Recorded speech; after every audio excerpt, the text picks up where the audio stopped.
পুড়ছে বাংলা। 41 থেকে 42 ডিগ্রি গরম সইতে হচ্ছে কলকাতাকে। শুধু দক্ষিণবঙ্গ নয়, প্রখর রোদ আর অনাবৃষ্টির প্রভাব পড়তে শুরু করেছে উত্তরের জঙ্গলে।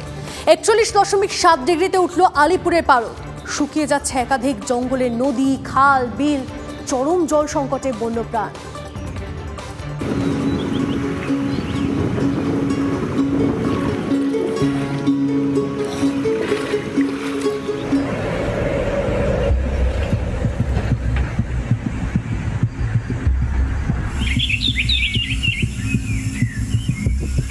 চলছে শুখা মৌসুম।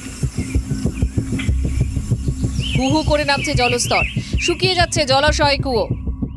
ডুয়ার্সের বিভিন্ন অংশে দেখা দিয়েছে জল সংকট। সমস্যায় পড়েছে বনাঞ্চলের পশু পাখিরা। জলের খোঁজে এদিক ওদিক হানা দিচ্ছে তারা। দোষ কি ওদের?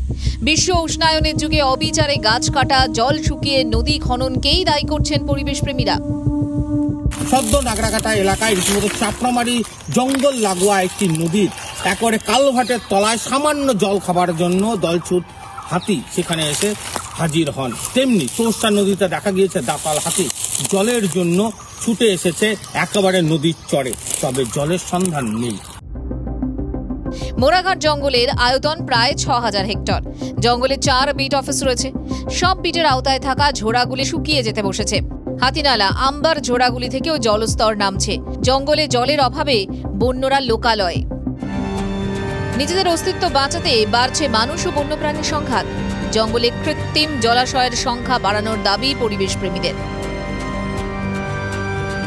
ফরেস্ট ডিপার্টমেন্টের কাছে আবেদন যে অবিলম্বে যে জঙ্গলগুলোতে তাদের যে জলের যে জল খাওয়ার যে জায়গাগুলো আছে, যে ভরা জঙ্গলগুলো আছে, যেখানে ওয়েটল্যান্ডগুলোর মধ্যে সারা বছর যেখানে জল থাকে, তাকে অবিলম্বে সংস্কার করা উচিত।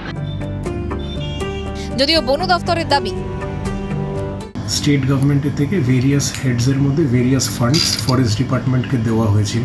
তো সেটার আন্ডারের মধ্যে প্রচুর কজওয়ে, কালভার্ট ডেভেলপ করা হয়েছে, যেটা থ্রু দিয়ে কি যে ফরেস্টের ভেতরে যে জলের ফ্লোটা আছে সেটাকে প্রপারলি নিয়ন্ত্রণ করা হবে।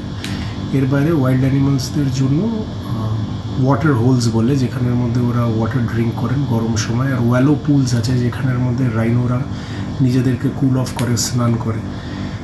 এই জিনিসগুলোকেও ডেভেলপ করা হয়েছে স্টেট গভর্নমেন্টের ফান্ডসে, যেগুলো ফরেস্ট ডিপার্টমেন্টকে দেওয়া হয়েছিল। জলের খোঁজে লোকালে বেরিয়ে আসতে পারে বন্যপ্রাণীরা, এমনটা আশঙ্কা করছেন পরিবেশ প্রেমীরা। বাড়তে পারে বন্যপ্রাণী মানুষের সংঘাত। তাই বন দপ্তরের কাছে দাবি জানিয়েছে যাতে কৃত্রিম উপায়ে জলের ব্যবস্থা করা হয় জঙ্গলের ভেতরে, যাতে বন্যপ্রাণীদের জলকষ্ট না হয়। এখন দেখার বিষয় গোটা বিষয়টিকে কিভাবে দেখে বন দপ্তর আর কি ধরনের পদক্ষেপ নেয় এই পানীয় জলের সংস্থান করতে। ডুয়ার্স থেকে রনি চৌধুরী, TV9 বাংলা।